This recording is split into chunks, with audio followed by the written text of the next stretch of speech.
ॐ नमो अरिहन्ताणं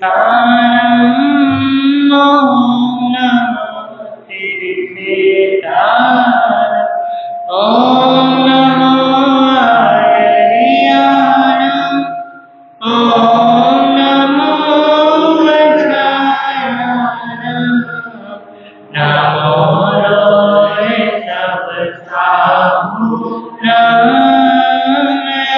सो पंच नमोकार ऐसो पंच नमोकार सर्व पापनाशनो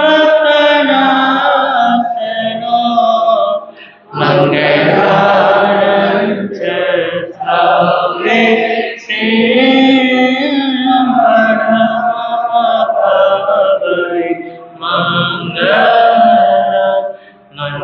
मंगलारंच सवे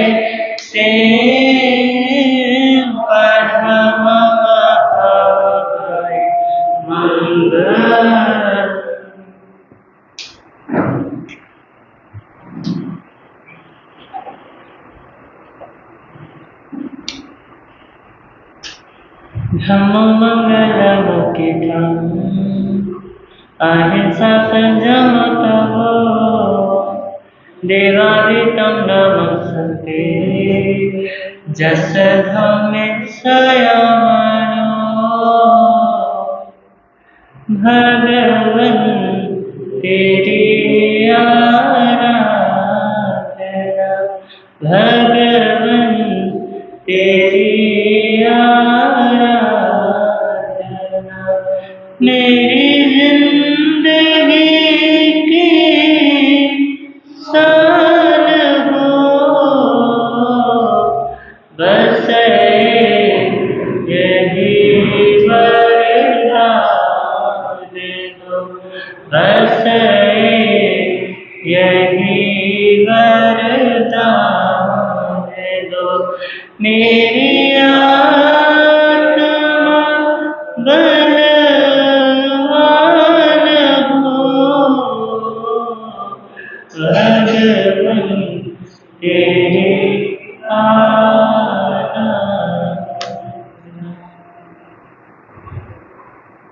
सर्वप्रथम शासनपति श्रवण भगवान महावीर स्वामी जी के पावन श्री चरणों में अनंत अनंत वंदन बने। समस्त गुरु भगवंतों के पावन श्री चरणों में वंदन नमन के पश्चात पाठ पर विराजित मधुर वक्ता सेवा श्रवण परम श्रद्धेय परम पूज्य गुरुदेव श्रीरचित मुनि जी महाराज साहब के पावन श्री चरणों में वंदन नमन एवं अनुज श्री ओजस्वी एवं इस भगवान महावीर दरबार में पधारे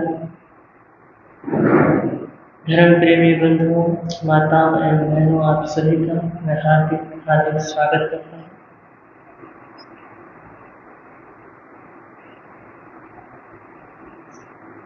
आप सभी के समक्ष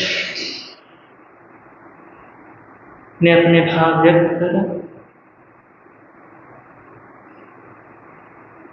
उससे पूर्व भजन की कुछ पंक्तियां हैं उन्हें हम सभी मिलकर के गुनगुनाते हैं।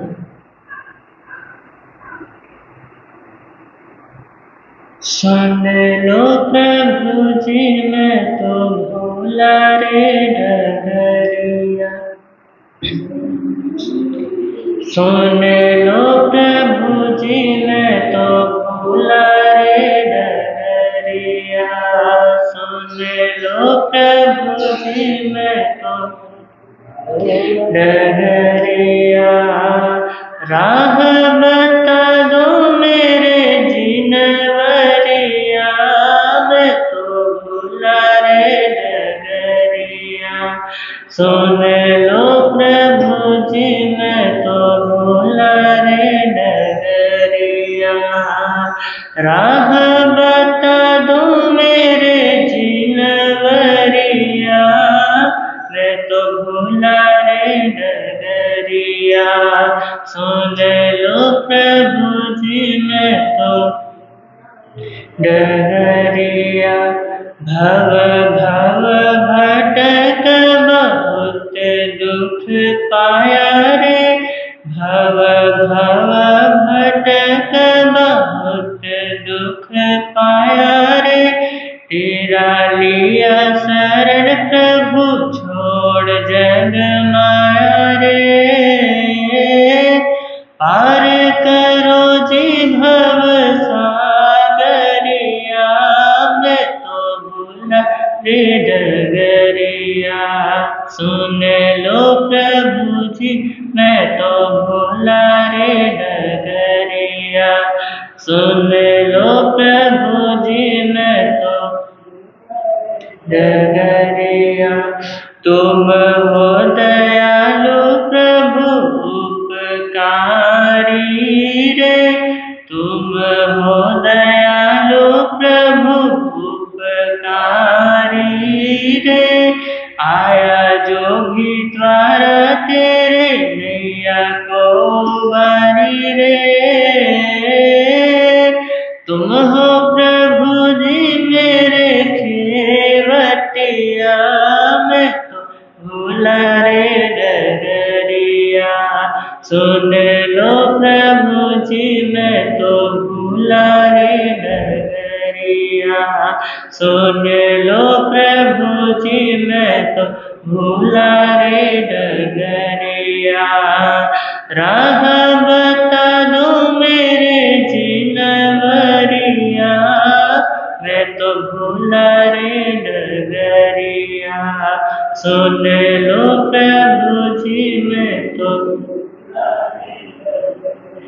भव पार दास करो दास की अरदास रे। भव पार दास करो दास की अरदास रे। दे दो नाथ शरण मुझे चरणों की आस रे। झूठी है माया सारी झूठी दुनिया, मैं तो भूला रे डगरिया। झूठी है माया झूठी सारी दुनिया, मैं तो भूला रे डगरिया।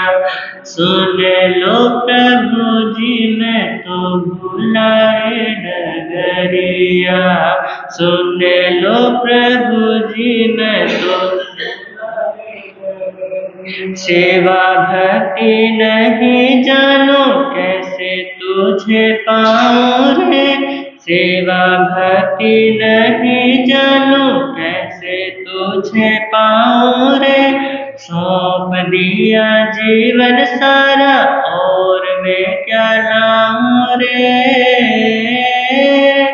चाहूं प्रभु जी मैं तो मुक्ति नगरिया, मैं तो भूला रे डगरिया।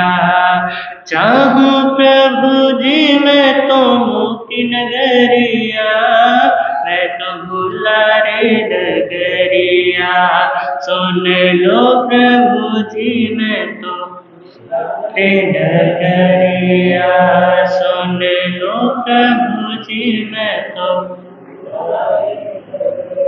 दया करो दीन बंधु ले लो सुध मेरी रे। दया करो दीन बंधु ले लो सुध मेरी रे। दूजा ना सहारा मुझे एक आस तेरी रे। कहे गौतम प्रभु मन बावरिया, मैं तो भूला रे डगरिया। सुन लो प्रभु जी मैं तो भूला रे डगरिया। भूला रे डगरिया। सुन लो प्रभु जी मैं तो भूला रे डगरिया। सुन लो प्रभु जी मैं तो डगरिया। राह बता दो मेरे जिनवरिया, मैं तो भूला रे डगरिया। सुन लो प्रभु जी मैं तो भोला रे कन्हैया।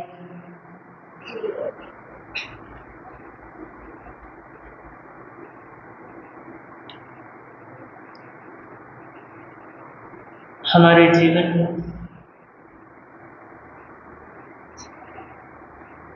कहते हैं कि बोले गए शब्दों का क्या है, बहुत ही महत्व है। शब्द सिर्फ संचार का माध्यम नहीं होते, बल्कि वे दिल और दिमाग पर क्या करते हैं, दिल और दिमाग पर क्या करते हैं, असर करते हैं। जो हमने शब्द कहा है किसी को, तो वो क्या करता है, दिल पे या दिमाग पे असर करता है। तो इसलिए हमें अपने जीवन में क्या करना चाहिए, मधुर मधुर शब्दों का प्रयोग करना चाहिए। कहते हैं कि मधुर शब्द किसी व्यक्ति के मनोबल को क्या कर सकता है, मनोबल को बढ़ा सकता है, ऊंचा कर सकता है, तनाव को क्या कर सकता है, कम कर सकता है, और आपसी संबंधों को क्या कर सकता है, आपसी संबंधों को मजबूत कर सकता है। तो मधुर शब्द किसी को क्या कर सकते हैं, प्रेरित भी कर सकते हैं, और व्यक्ति के मन में सकारात्मक ऊर्जा भी क्या कर सकते हैं, सकारात्मक ऊर्जा भी पैदा कर सकते हैं। तो जैसे किसी भटके हुए व्यक्ति को एक मधुर शब्द सही समय पर, जो व्यक्ति भटक चुका है उस वक्त अगर मधुर शब्द, कोई ऐसा प्रेरणादायक शब्द कह दिया जाए, तो उसका जीवन क्या हो जाता है, बदल जाता है। तो उसका जो सोचने का नजरिया है वो क्या हो जाता है, सकारात्मक हो जाता है। तो कहते हैं एक क्षुल्लक नाम का एक राजकुमार था।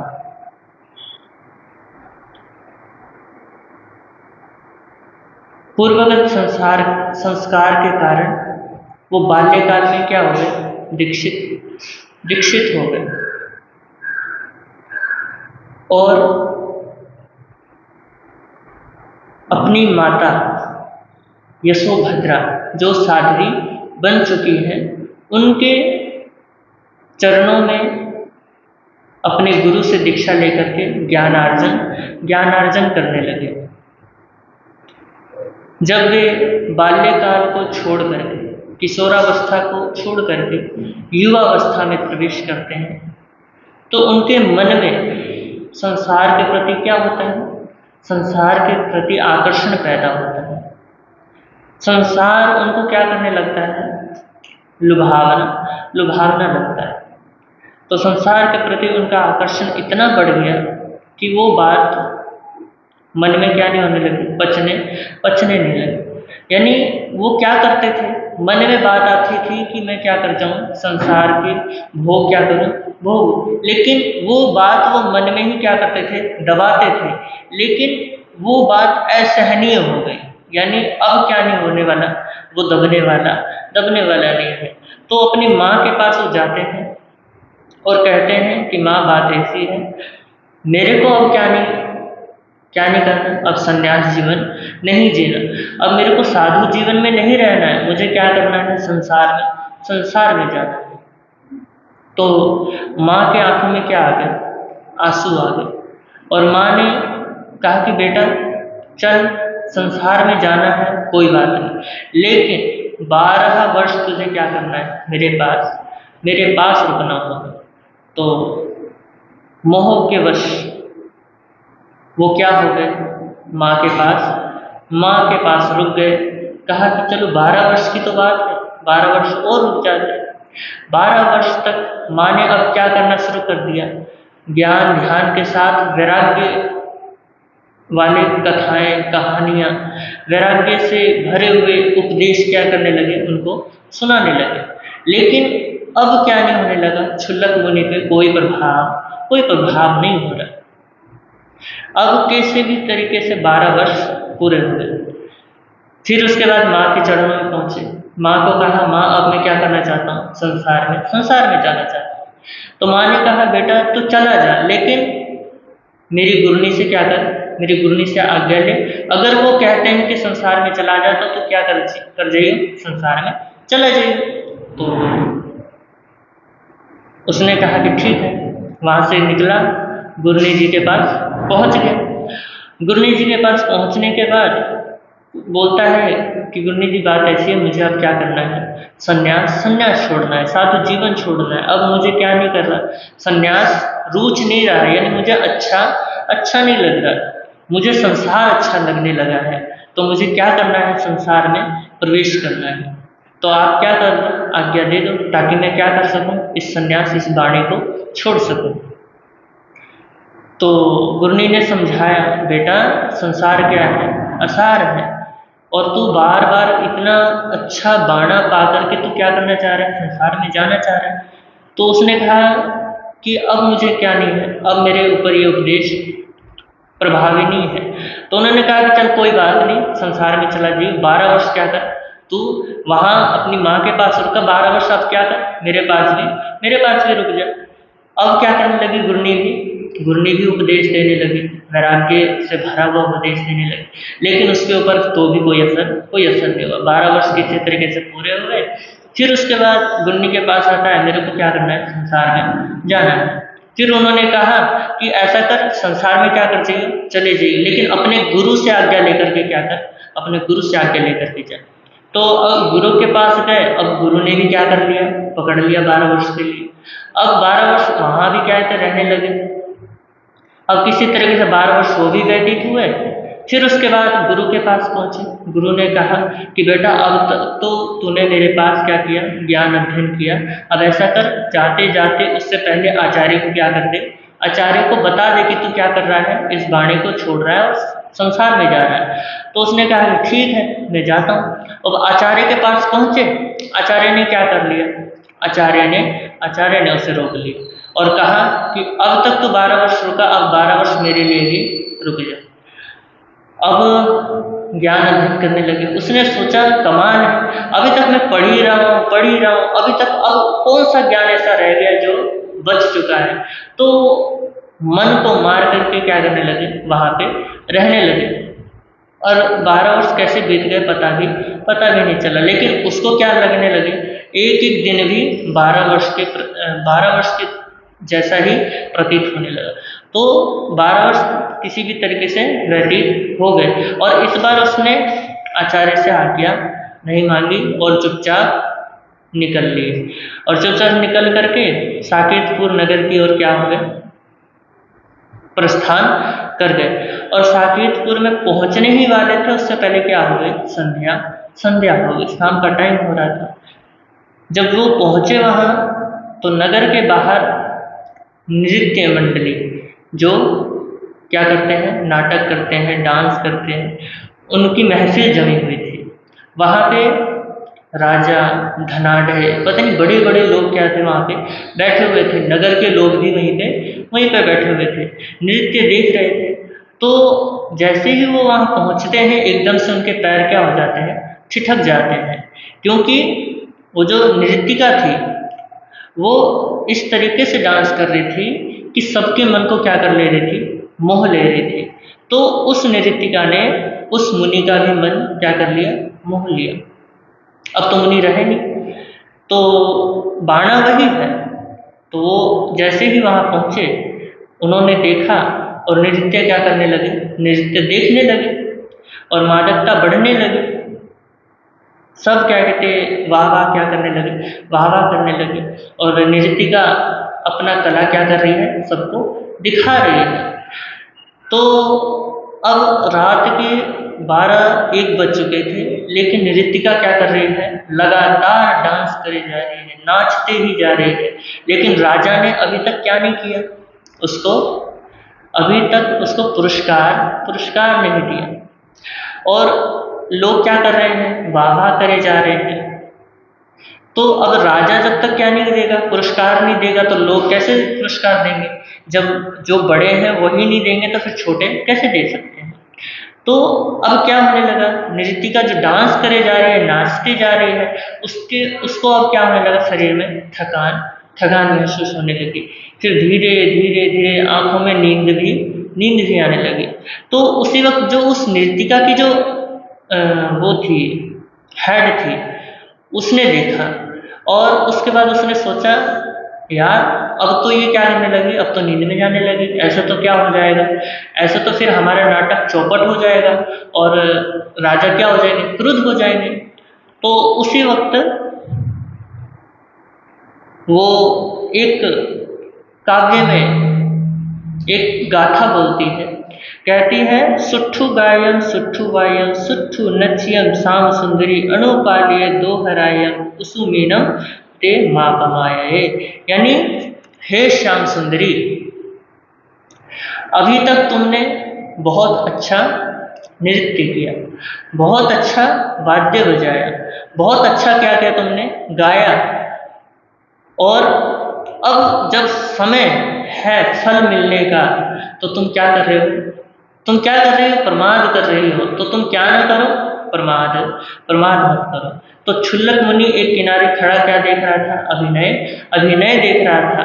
तो उसने भी ये गाथा क्या करी, ये गाथा सुनी और सहसा उसकी क्या हो गई, तन्मयता टूट गई। यानी वो देखने में इतना मग्न हो गए थे कि उनको कोई भान ही नहीं था।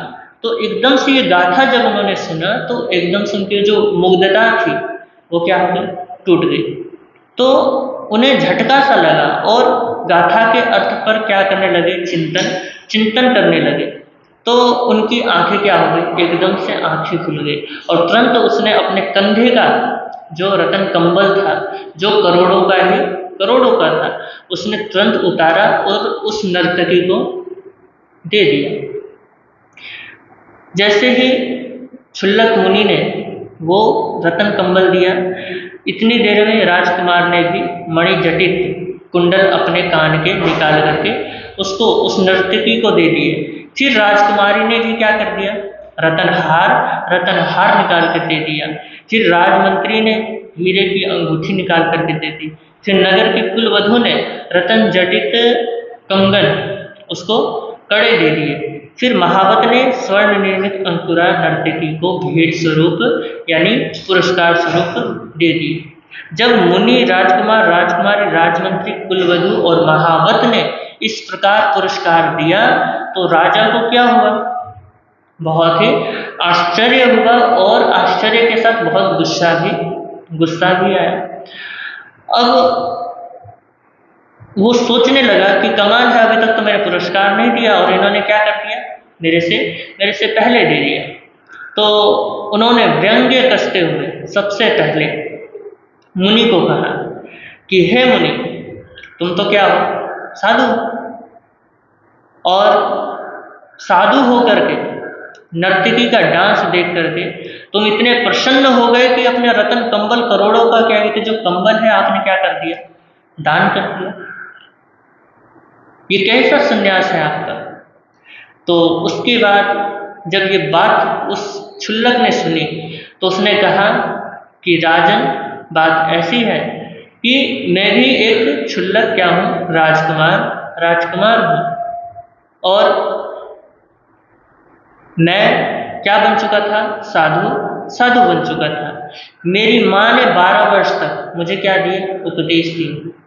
मेरे माँ की गुरनी ने मुझे क्या दिए, 12 वर्ष तक उपदेश दिए। और जो मेरे गुरु थे उन्होंने भी मुझे 12 वर्ष तक क्या दिए, उपदेश दिए। और मेरे गुरु के जो आचार्य थे उन्होंने भी क्या किए, 12 वर्ष तक उपदेश दिए। इस प्रकार 48 वर्ष क्या हुए, 48 वर्ष हो गए मुझे। तो अब मैंने क्या कर दिया, संन्यास छोड़ दिया।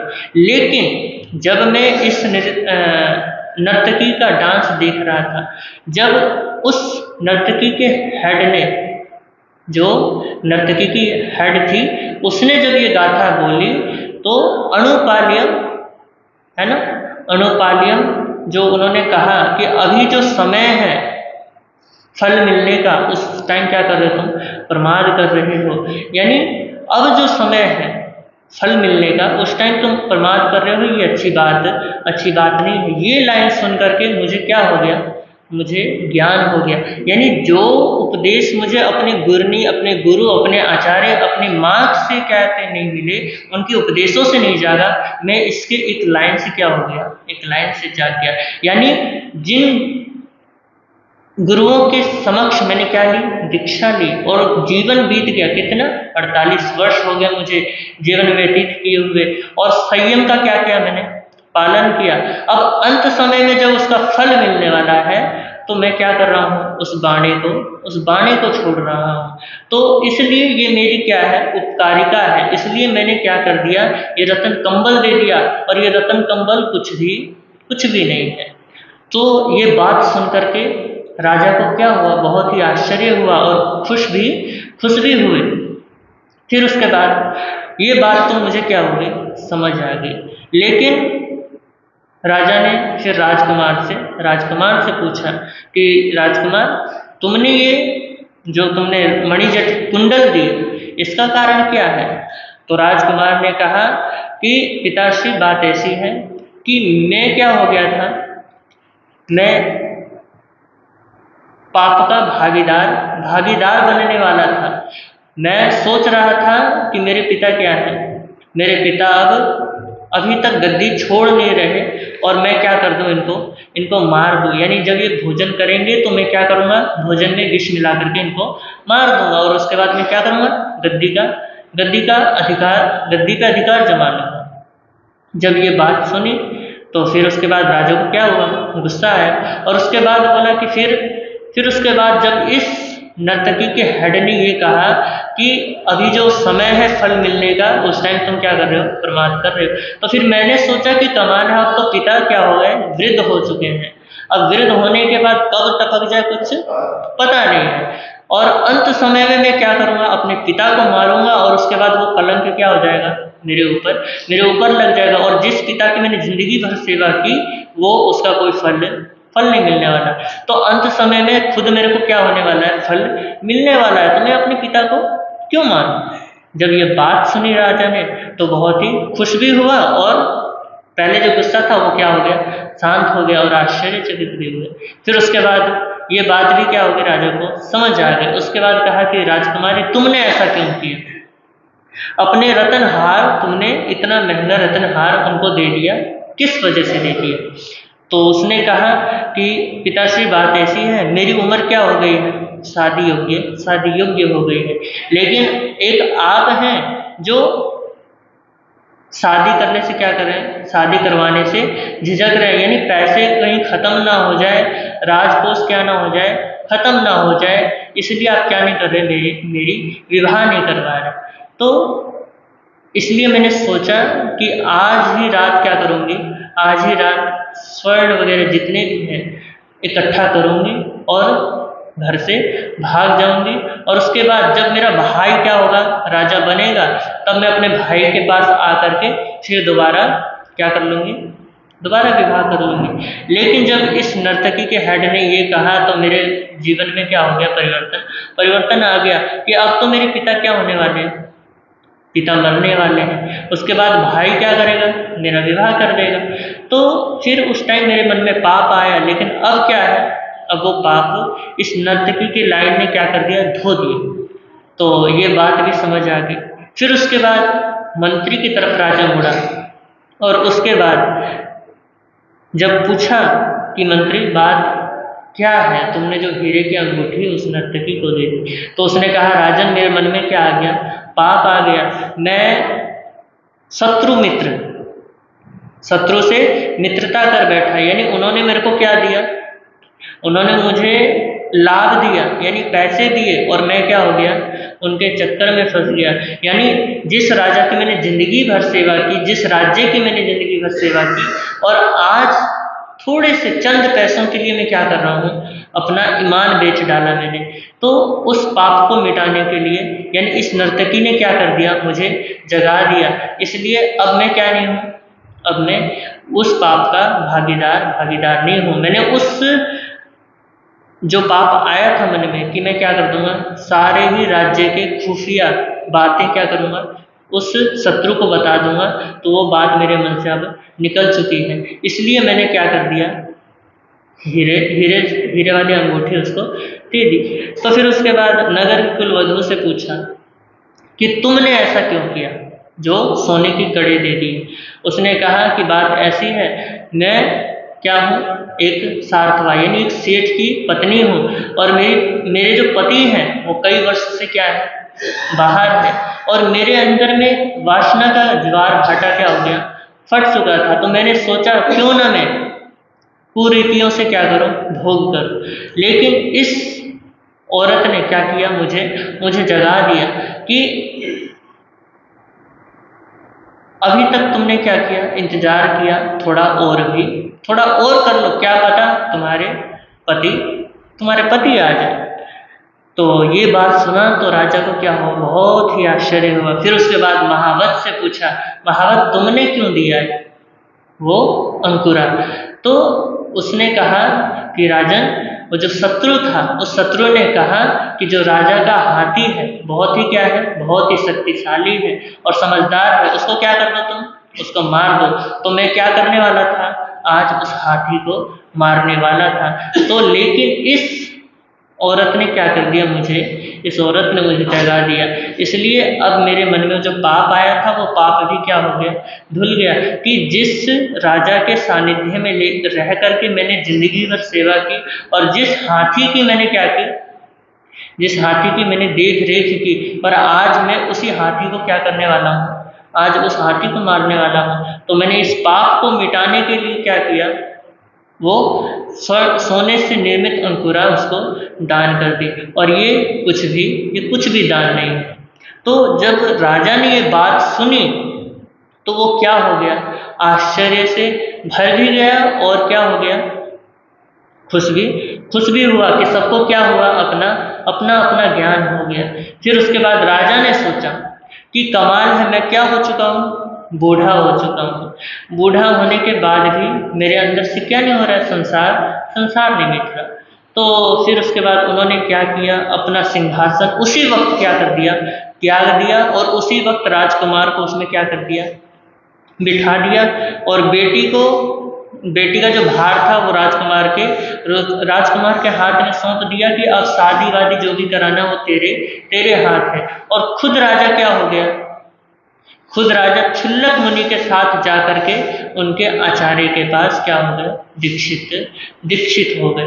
तो कहने का तात्पर्य यही है कि समय पर जो उपदेश दिया जाता है, समय पे कई बार ऐसी बातें बोली जाती हैं जो आदमी के जीने का ढंग ही क्या कर देते हैं, जीने का ढंग ही बदल देते हैं। जो क्षुल्लक मुनि क्या था, भटका हुआ था, उस क्षुल्लक मुनि को क्या हो गया, सिर्फ एक लाइन ने क्या कर दिया, एक लाइन ने बदल दिया कि अब जब समय है फल मिलने का तो तुम क्या कर रहे हो, प्रमाद कर रहे हो।